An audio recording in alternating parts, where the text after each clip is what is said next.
Hello everyone, it's Keith at Larimore Farms. It's been a while since I got in my bees. I come down today.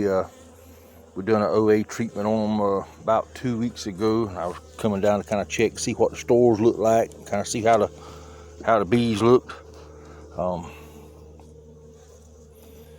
That's just a frame that had some wax moth damage on it last year, and I put it back in the hive after I cleaned the wax moth off, and they're starting to draw it out a little bit. But anyway, I wanted to see, kind of what was going on with them. And this blue stuff, this is where I put my AO sponges on back in September, I think it was. I put them on a little late, but they seem to be okay. Now,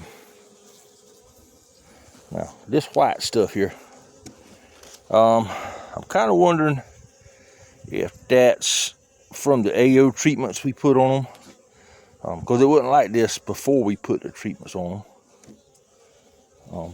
Both sides is like that, and the bees seem to be looking pretty healthy in this hive. And another colony I looked at over there, it looked about the same, but I was just wondering when I come in this one if it was going to look like that.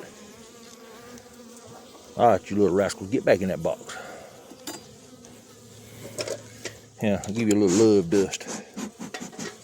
See how you like that. This frame is kind of light, but see how that side, the comb looks like it's got a white dusting on top of it. Now we've had a lot of rain in the last couple of days, or I say a lot of rain. The humidity's been up, and we've had a heavy mist of rain. So I don't know if that's just moisture on the top of it, or if it's that OA that attached to it when we sprayed them.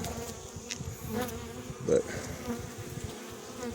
they look healthy, so I'm gonna shut them back up. This time of year I don't like to do much stirring in them. I just like to kind of check, make sure they got enough to eat. I brought some emergency sugar bricks with me in case I need to put them on. And so far I hadn't put any on except for 2 small nukes that I had. I didn't know if they were really gonna make it through the winter. But anyway, they see those 2 nukes right there. Anyway, see what's in the next one. Anyway, I was thinking about it before I close this colony up.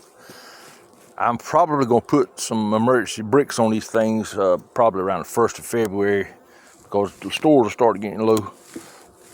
And I didn't really know whether that was that AO crystals that attached to the comb, or if it was moisture. So I'm gonna put a feeder shim on it, and it'll be there. They'll propolize, if it's, as you can see, it's got air vents in it.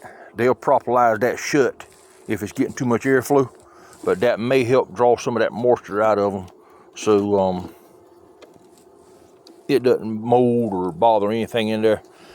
Now, from my understanding from a lot of commercial beekeepers, it's not the moisture.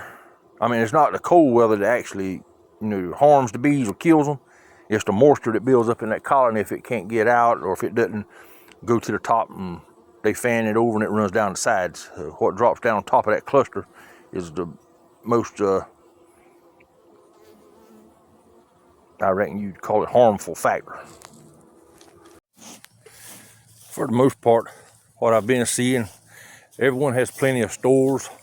The hives are doing good. I haven't found one yet that was queen right. I'm sorry I'm not taking y'all into all of them, but with my eyes like they are, doctor said there wasn't nothing else they could do for them.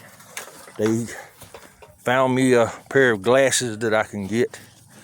I just hadn't been able to get down to the place to have the glasses made. So we'll see what that's gonna do. But I ain't gonna keep living on that. I got to move on. There's too much stuff to be done, and these bees, I love playing in my bees, and I ain't gonna get rid of them if I can help it. So anyway, let me see what this colony here looks like. That thump right there, that'll get them a lot of times, but you know, for the most part, the bees I have, they're kind of calm.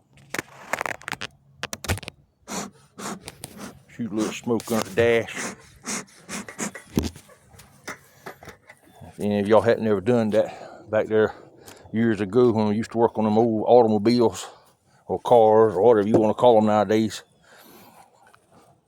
sometimes they'd sit up in the yard, the wasps would build a nest up in the dash of them. We'd take an old rag or something, light it up and put it out so it would just smoke and smolder. It run them wasps out so you could work on something.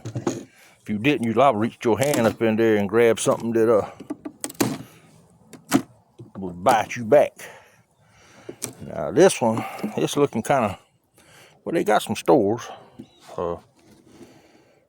but all the bees are down in the bottom. Now it's kind of cool this morning. I think it's about, it's probably about 57 degrees, a lot of overcast. Been raining the last couple of days. Yesterday the high didn't get out to mid 50s. Today I think it's supposed to get up. And there's a frame of drone comb that I was planning on using for comb hunting this year, and I missed it. It's all right, they'll make good use of it. But there's bees down in there.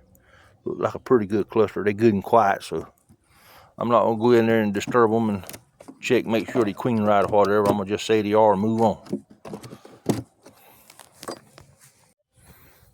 Now, I will say, you know, a colony like this where all the bees are in that bottom box, there's a few stores in the top. They will come up in that box, you know, if they need food and stuff and take it down and eat it.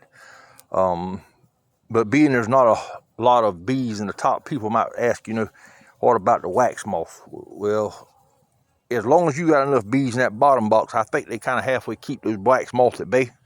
I haven't had any problem with wax moths in the colonies like this during the winter. Now it may change. I might have just got lucky so far. Like I say, this is only my this is my third year having bees. And I will admit I have never taken a beekeeping class. Everything I learned on YouTube or the commercial guy that brings his bees down out of New York. He helps me out with whatever I need. I've been to a couple of bee meetings.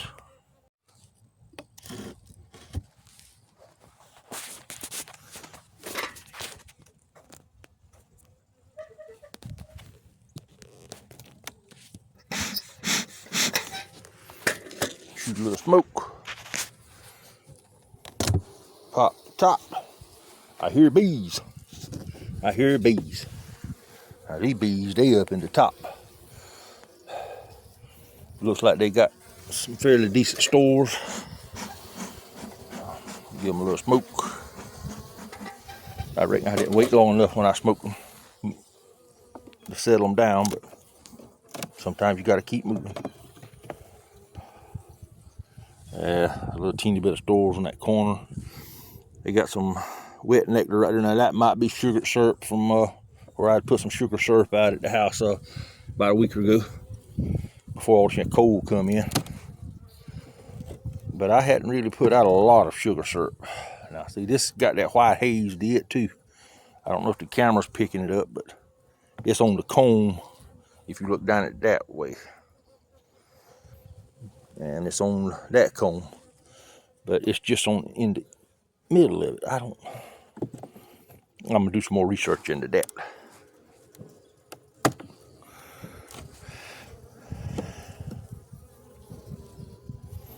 Starting to get into where the cluster is in this box.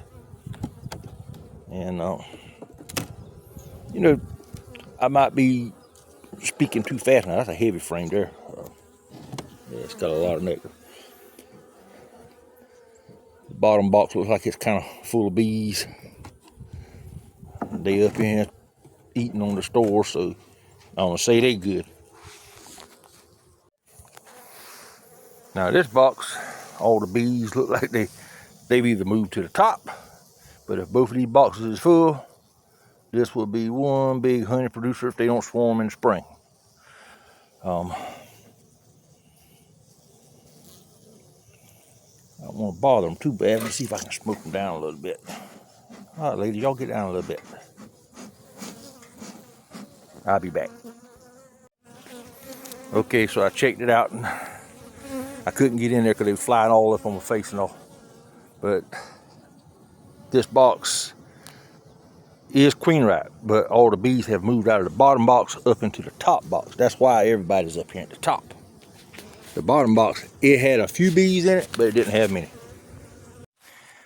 I did forget to mention this box of bees, that the bees are all in the top. This is one of the swarms I caught last year. If I'm not mistaken, this is swarm number 4. And if I can go back and find the video of the box that I found them and how big the cluster was, I'll attach it to this link or this video.